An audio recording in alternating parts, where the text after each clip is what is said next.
एक बार फिर से आप सभी का स्वागत है मेरे चैनल लर्निंग क्लासेस पे। नमस्कार दोस्तों, कैसे हैं आप? विश्वास है कि आप सभी ठीक होंगे। आज बात करते हैं दोस्तों मैथ के बहुत ही इम्पोर्टेंट टॉपिक, जिसको बहुत बेसिक से पढ़ाऊंगा, जिसका नाम है बहुपद और इसको अंग्रेजी में कहा जाता है पोलिनोमियल। ठीक है ना। इसके अंतर्गत जितने भी टॉपिक आएंगे जैसे चर, अचर, पद, व्यंजक, समीकरण, घात, गुणांक और शून्यक, ये किसे कहते हैं और किस प्रकार से इन सब से मिलकर एक बहुपद बना है, तो इसी के बारे में आज हम इस वीडियो सेशन में बात करते हैं। सबसे पहले देखते हैं, यहाँ पे सबसे बेसिक चीज है, यहाँ पे आप देख रहे होंगे कि पोलिनोमियल आखिर होता क्या है। तो सबसे पहले देखिए जो हमने यहाँ पे लिखा है, ये देखिए पोली प्लस नोमियल, इन दो शब्दों से मिलकर बहुपद बना है या पोलिनोमियल बना है, जिसमें आपको पता होना चाहिए कि पोली का मतलब होता है दोस्तों मैनी। मैनी का अर्थ आपको पता होगा कि मैनी का अर्थ बहु या बहुत सारा। ठीक है ना, ये होता है। ठीक है ना, पोली का मतलब मैनी और मैनी का अर्थ होता है बहुत सारा। ठीक है ना। और जो नोमियल है आप देख रहे होंगे नोमियल, तो नोमियल का स्पेसिफिक कोई मीनिंग नहीं होती है, लेकिन हम यहाँ पे कह सकते हैं कि नोमियल मीन्स यहाँ पे हम टर्म मान सकते हैं, और टर्म का हिंदी मीनिंग होता है पद। ठीक है ना। तो आपको पता होना चाहिए कि बहुत सारे जब पद मिलकर बनते हैं, बहुत सारे जो पद मिलकर जब एक साथ जुड़ते हैं या एक साथ मिलते हैं, तो इसी को हम बहुपद या पोलिनोमियल कहते हैं। अब देखिए दोस्तों, यहाँ पे एक एग्जाम्पल या एक यहाँ पे एग्जाम्पल लूंगा कि 3x square plus 5x plus 5। यदि आपको पूछा जाए कि जो ये यहाँ पे लिखा हुआ है इसमें बताइए कि कितने पद हैं, तो आपका जवाब आएगा यहाँ पे तो 3 पद हैं। एक पद ये हुआ, दूसरा ये हुआ और तीसरा ये हुआ। ठीक है ना। तो आपका जवाब आएगा कि यहाँ पे कितने हैं? 3 पद हैं। अब देखिए यहाँ पे हम व्यंजक और बहुपद और समीकरण के बारे में भी पता करेंगे। यहीं पे आगे जाके हम पता करेंगे कि ये व्यंजक है या समीकरण है या बहुपद है। ठीक है ना। तो यहाँ पे सबसे पहले मेरा क्वेश्चन था कि यहाँ पे कितने पद हैं, तो आपका जवाब आएगा यहाँ पे 3 पद हैं, क्योंकि 1 2 3 ये 3 पद हैं। यदि यहाँ पर देखा जाए तो अगर मैं आपको पूछूं कि क्या जो यहाँ पे देखिए ये 5, ठीक है ना, ये 5 एक पद है, तो आपका जवाब आएगा हाँ 5 भी क्या है? एक पद है। मैं आपको पूछूंगा क्या 5x एक पद है, तो आपका उत्तर आएगा कि हाँ 5x भी एक पद है। मैं आपको पूछूंगा 3x स्क्वायर क्या एक पद है, तो आपका आंसर आएगा कि जी 3x स्क्वायर भी एक पद है। तो इसको देखते हुए आप यहाँ पे देख रहे होंगे ये 5x और ये 5, ये तीनों मिलकर 1 2 3, ये तीनों मिलकर एक पद है। ठीक है ना।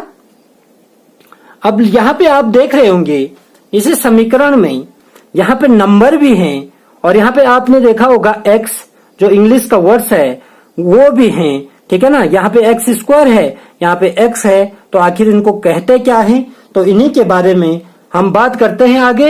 लेकिन इसके बाद आपको यह भी समझ में आना चाहिए कि 3x square plus 5x plus 5 plus 3xy या z, या किसी ने कहा कि क्या ये पद हैं या इसमें कितने पद हैं, तो आपका जवाब आएगा कि इसमें 4 जो क्या हैं?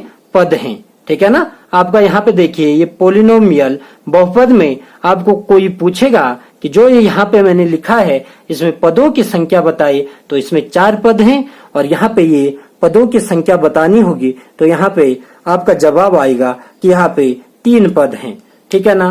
तो अब देखिए यहाँ पे सबसे पहले यहाँ पे आप देख रहे होंगे 3 एक नंबर है, यहाँ पे फिर x स्क्वायर है, प्लस 5 नंबर है, फिर x है, प्लस 5 यहाँ पे देख रहे होंगे 3 है और x है। आखिर ये है क्या, तो इसी के बारे में हम सबसे पहले बात करेंगे कि किसे चर कहते हैं और किसे अचर कहते हैं।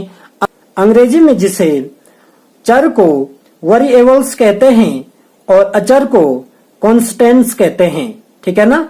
तो ये आपको पता होना चाहिए। इसी के बारे में हम देखेंगे कि 3 क्या है और x क्या है, ठीक है ना।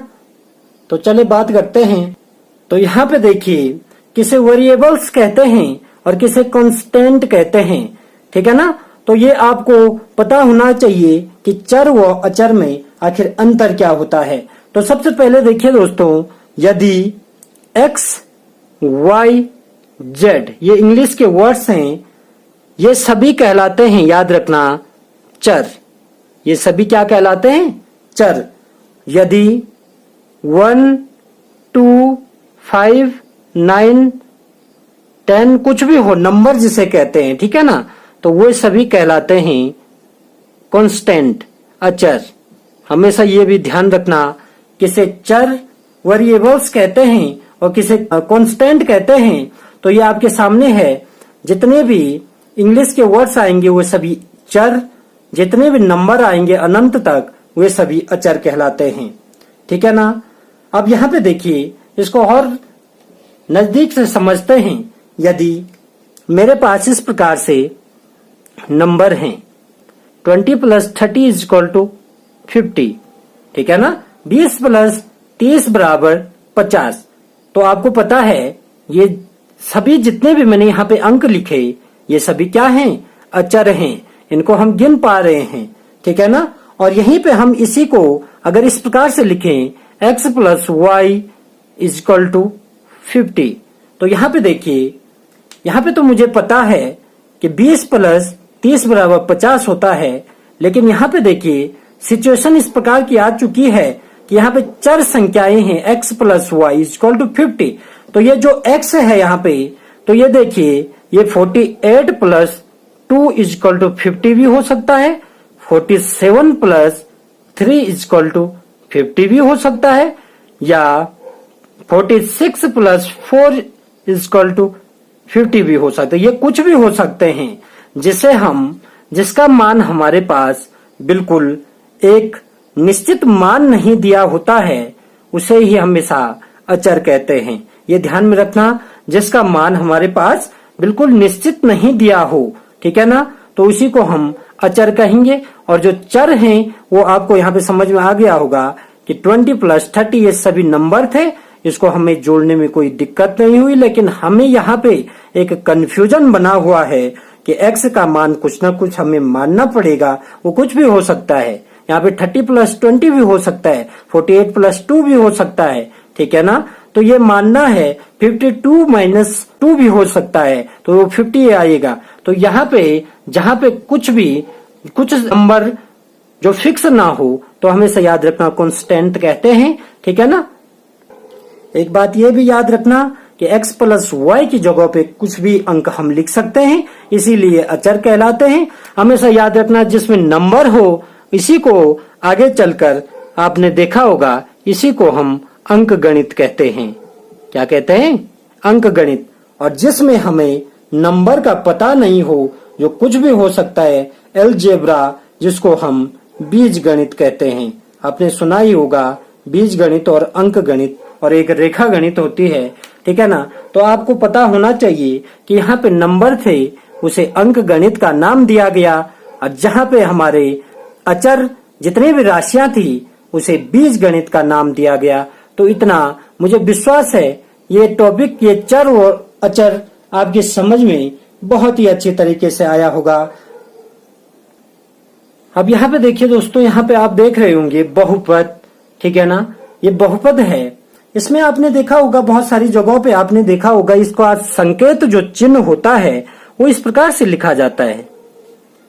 आपको पता होना चाहिए, ये p तो पोलिनोमियल कहलाता है, लेकिन जो यहाँ पे ये x है, ये एक वेरिएबल जो हमारे पास नंबर है, जिसका मान हमारे पास पता नहीं है, ये कुछ भी हो सकता है। इसलिए यहाँ पे p और x के रूप में इसका संकेत चिन्ह होता है बहुपद का। कभी देखना अपने बुक्स पे कि p और x से इसको संकेत किया जाता है, ठीक है ना। अब देखते हैं कि किस प्रकार से इसकी पहचान की जाती है, कि कहाँ पे इसकी पहचान क्या होती है।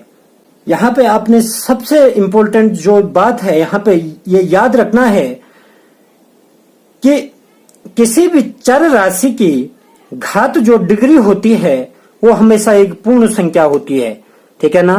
पूर्ण आपको पता होगा जो शून्य से लेके स्टार्ट होती है और अनंत तक चलती रहती है, तो इसी को पूर्ण कहते हैं, होल नंबर जिसे कहते हैं अंग्रेजी में, ठीक है ना। ये याद रखना, तो उसी को हम क्या कहते हैं, पूर्ण संख्या कहते हैं। तो हमेशा याद रखना जो भी हमारे पास पोलिनोमियल होगा, बहुपद होगा, उसकी जो घात होगी, जो डिग्री होगी, वो हमेशा ध्यान में रखना, वो एक पूर्ण संख्या होनी चाहिए। देखिए यहाँ पे एक समीकरण लिखता हूं, जैसे 4x square plus 6x plus 5, ठीक है। यहाँ पे आपने देखा होगा कि इसकी डिग्री कितनी है, 2 है, और जहां पे आप देख रहे हैं x के साथ कुछ डिग्री नहीं है, वहां पे हमेशा 1 माना जाता है, वहां पे 1 माना जाता है, ठीक है ना। वहां पे हम 1 मानेंगे, ठीक है, जहां पे कोई डिग्री नहीं होती और इसके साथ कोई भी आपको अचर राशि नहीं दिखाई दे रही होगी, तो यहाँ पे कुछ भी नहीं होगा, ठीक है ना। दूसरा, इसी को हम अब देखिए यहाँ पे अगर समीकरण इस प्रकार से भी हो कि 3x square plus 6x plus 3x, तो यहाँ पे देखिए इसकी डिग्री कितनी है, घात 2 है। जहां पे मैंने कहा ये है, इसकी डिग्री 1 है और इसकी डिग्री 0 है, ठीक है ना। तो इस प्रकार से हमेशा याद रखना, एक पूर्ण वर्ग जिसे कहते हैं, एक पूर्ण संख्या हमेशा क्या होनी चाहिए, डिग्री होनी चाहिए। इसकी घात हमेशा याद रखना 1/2 भिन्न के रूप में नहीं होनी चाहिए, ये बात याद रखना। दूसरी बात कि इसकी घात 1.2 या 4.5 दशमलव के रूप में नहीं होनी चाहिए। तीसरी बात याद रखना कि जो रूट होते हैं, जैसे √2, √4, इस प्रकार से भी बहुपद की घात कभी नहीं होनी चाहिए।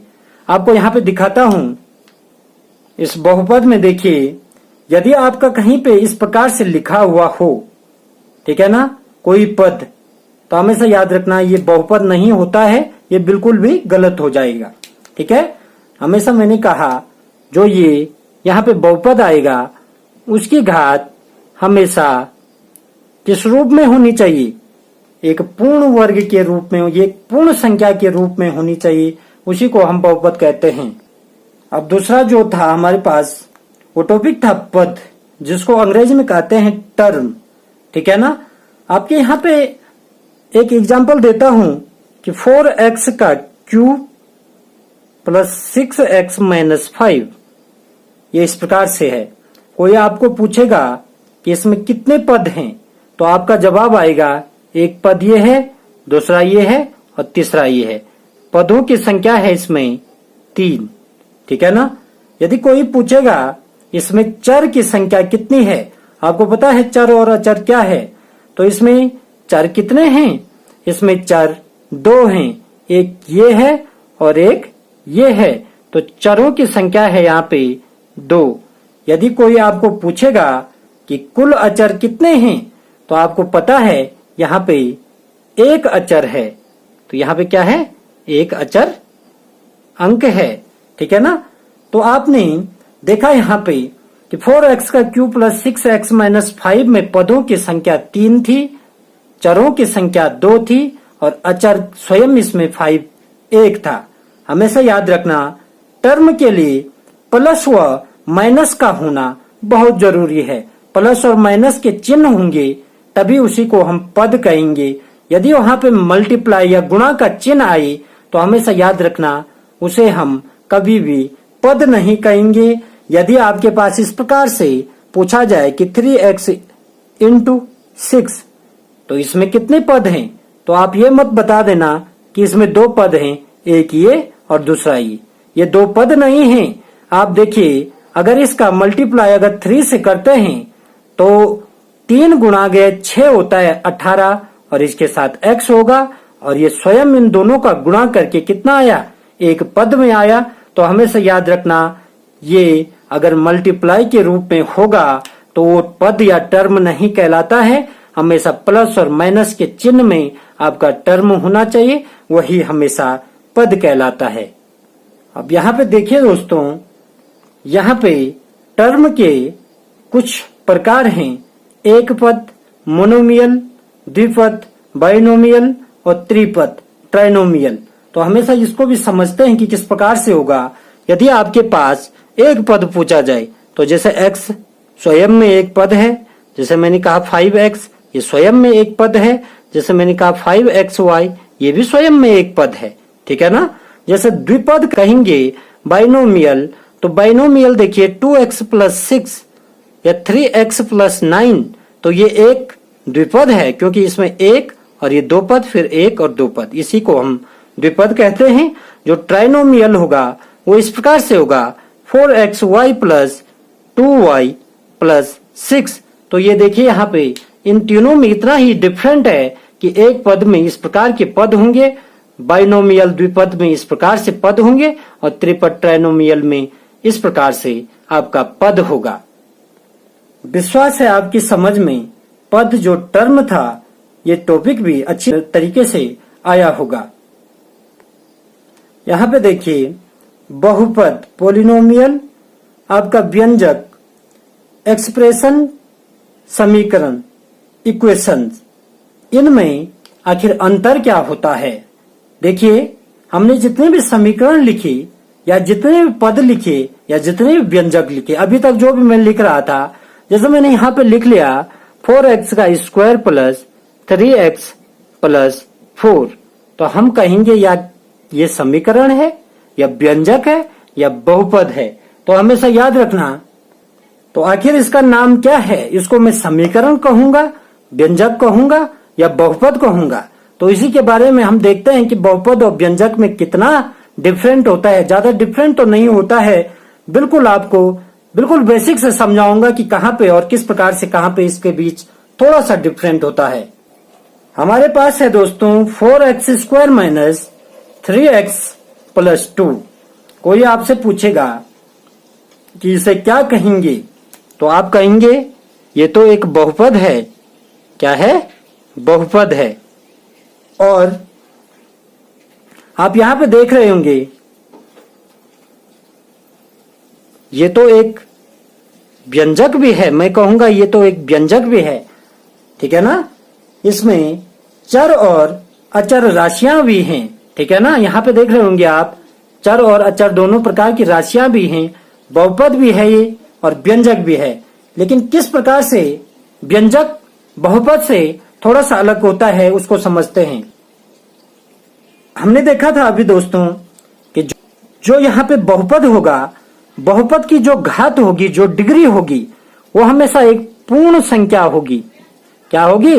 पूर्ण संख्या होगी। हमेशा ये ध्यान में रखना कि बहुपद की जो डिग्री होगी, ये वाली डिग्री, तो ये हमेशा पूर्ण संख्या होगी, जैसे 0, 1, 2, 3 अनंत तक, ठीक है ना।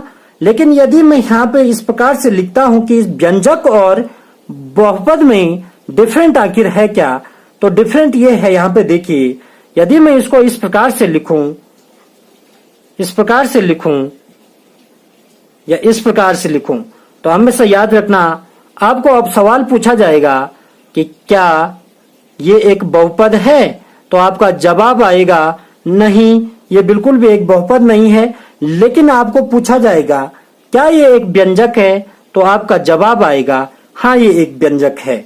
व्यंजक में चर और अचर राशियों की घात कुछ भी हो सकती हैं, रूट भी लग सकता है उनपे, हमेशा याद रखना। और जो 1/2 इस प्रकार भिन्न का रूप भी उनकी घात हो सकती हैं, तो हमेशा याद रखना जिनकी घात भिन्न, रूट या दशमलव में भी हो, तो हमेशा वो व्यंजक कहलाते हैं। और जो बहुपद होते हैं वो हमेशा ध्यान रखना उनकी घातें जो होती हैं वो हमेशा पूर्ण संख्या होती हैं। तो बस एक छोटा सा डिफरेंट था बहुपद और व्यंजक में, जो पोलिनोमियल है और जो एक्सप्रेशंस है उसमें बस इतना सा ही फर्क था। अब इन दोनों को तो हम समझ चुके हैं कि बहुपद ये होता है और व्यंजक इस प्रकार से हो सकता है। लेकिन समीकरण क्या होती है? तो यदि 4x square plus 4x -2 equal to 0। तो यदि यहाँ पे बराबर के बाद इक्वल टू के बाद 0 आए तो उसी को हम समीकरण कहते हैं, तो इसी को हम इक्वेशंस कहते हैं। हमेशा याद रखना, बहुपद, व्यंजक और समीकरण आपके समझ में बहुत अच्छे तरीके से आया होगा दोस्तों। बहुत बेसिक से मैं आपको ये बहुपद पोलिनोमियल समझा रहा हूँ। ये आपके क्लास 10th 9th और उससे भी नीचे की क्लासों में है, 11th 12th में भी है और उससे आगे भी है। और आपके जितने भी एग्जाम होते हैं, वन डे एग्जाम जहां आपकी मैथ कंपलसरी होती है सब्जेक्ट में, तो हमेशा याद रखना इस प्रकार के क्वेश्चंस वहां पूछे जाते हैं, यहीं से आपके क्वेश्चन बनते हैं। अब अगला है घात। यहाँ पे देखिए, घात इसी को कोटि कहा जाता है और अंग्रेजी में इसे डिग्री कहा जाता है। तो इसी डिग्री के बारे में जानते हैं कि आखिर ये डिग्री किसे कहते हैं। जो हाईएस्ट पावर होती है, ठीक है ना, वो क्या होती है। तो यदि यहाँ पे मैं एक समीकरण लिखूं या एक बहुपद लिखूं, एक बहुपद लिखता हूं कि 4x का क्यूब प्लस 3x का स्क्वायर प्लस 2x1 प्लस 2। तो यदि यहाँ पे देखिए आपको पूछा जाएगा कि पद कितने हैं, कौन अचर हैं, कौन चर हैं, ये सभी आपको समझ में आ चुका होगा कि कौन चर है इसमें, कौन अचर है और इसकी डिग्री क्या है, सबसे हाईएस्ट डिग्री क्या है इसमें। तो यहाँ पे देखिए x की डिग्री 1 थी, यहाँ पे x की डिग्री 2 थी और यहाँ पे x की डिग्री 3 थी। तो जो सबसे बड़ी डिग्री होती है उसी को घात या उसी को कोटि कहा जाता है। तो हमेशा याद रखना, यहाँ पे हमें पता है कि यहाँ पे सबसे बड़ी घात है 3। तो बहुत सिंपल था कि घात और कोटि डिग्री जिसे कहते हैं वो क्या होती है, ये आपके सामने है। अगला है दोस्तों कोएफिशिएंट, ठीक है ना, गुणांक जिसे कहते हैं। तो हमेशा याद रखना कि हर पद का एक गुणांक होता है। जैसे 4x square plus 4x plus 2। अब कहूंगा इसमें गुणांक क्या है, तो ये एक चर है और ये एक अचर है। तो प्रत्येक चर के साथ जो अचर अंक मिले होते हैं, जैसे 4 इंटू x, तो यही मिलकर बना है 4x स्क्वायर।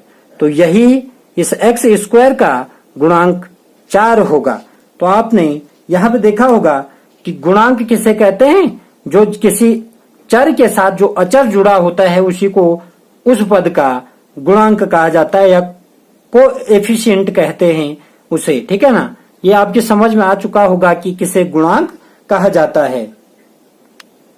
अब यहाँ पे देखिए, रेखिक बहुपद, द्विघात बहुपद और जो त्रिघात बहुपद होता है वो क्या होता है।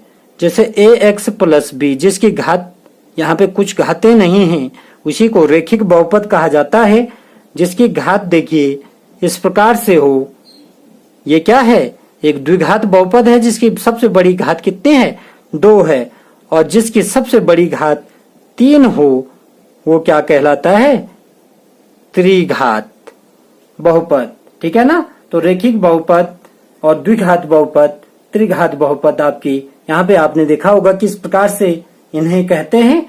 तो ये भी आपकी समझ में आ चुका होगा कि रेखिक बहुपद इस प्रकार से होता है जिसकी घात 0 हो, द्विघात उसे कहते हैं जिसकी घात 2 हो, त्रिघात बहुपद उसे कहते हैं जिसकी सबसे बड़ी डिग्री जिसकी 3 हो। यहाँ पे देखिए शून्यक का आखिरी जो हमारे पास वो टॉपिक था, शून्यक था, जिसको अंग्रेजी में कहते हैं जीरोस ऑफ ए पोलिनोमियल, ठीक है ना। आपने एक ऐसा पद ढूंढना है जिसका x एक चर जो राशि होती है वो क्या हो, जिसकी वैल्यू 0 हो। तो जैसे यहाँ पे देखिए 3x प्लस 9 है, तो हमारे पास जो चर राशि है वो x है और x हमारे पास क्या होना चाहिए, 0 होना चाहिए। तो देखिए किस प्रकार से यदि इसको सॉल्व करता हूं तो 3x प्लस 9 इक्वल टू 0, तो ये हो जाएगा 3x इक्वल टू, ये प्लस 9 ये बराबर के बाद चला जाएगा तो ये -9 हो जाएगा। तो 3x इक्वल टू -9 हो जाएगा, ठीक है ना।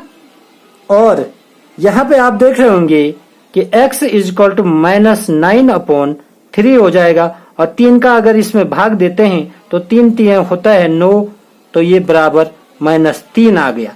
अब हमारे पास समीकरण ये थी कि 3x + 9, तो इस x की जगह पे हमने रखना है -3, तो 3 × -3 + 9, तो 3 3 होता है 9, माइनस का है तो माइनस का 9, प्लस का 9, प्लस माइनस क्या हो जाएंगे, घट जाएगा, बराबर 0 आ जाएगा। ठीक है ना। तो आपको पूछा जाएगा कि जो ये हमारे पास ये पद था, इसका शून्यक जीरो ऑफ ए पोलिनोमियल क्या था, तो हमेशा याद रखना इसका पोलिनोमियल -3 था, तो इसी को हम शून्यक कहते हैं। आज के सेशन में इतना ही दोस्तों। यदि आपको मेरी वीडियो पसंद आ रहे हैं तो प्लीज मेरे चैनल को सब्सक्राइब कीजिए, इस वीडियो को लाइक कीजिए, अधिक से अधिक शेयर कीजिए, और ये जो मैंने ये टॉपिक आपको पढ़ाया, ये बहुपद पोलिनोमियल, ये क्लास 10th का, अब मैं जो सेकेंड चैप्टर है उसको भी पढ़ाऊंगा, और ये जो ये बेसिक था ये हर स्टूडेंट के लिए बहुत ही इम्पोर्टेंट है। जो पढ़ाई करता हो उस हर विद्यार्थी के लिए हमेशा ये याद रखना, ये बहुत ही इम्पोर्टेंट टॉपिक था, जिसमें मैंने बहुपद या पोलिनोमियल का जो इम्पोर्टेंट जितनी भी चीजें थे, जिसमें मैंने चर, अचर, पद, व्यंजक, समीकरण, घात, गुणांक, शून्यक, इन सब के बारे में आज यहाँ पे डिस्कस किया। तो आज के लिए इतना ही। Bye bye, take care.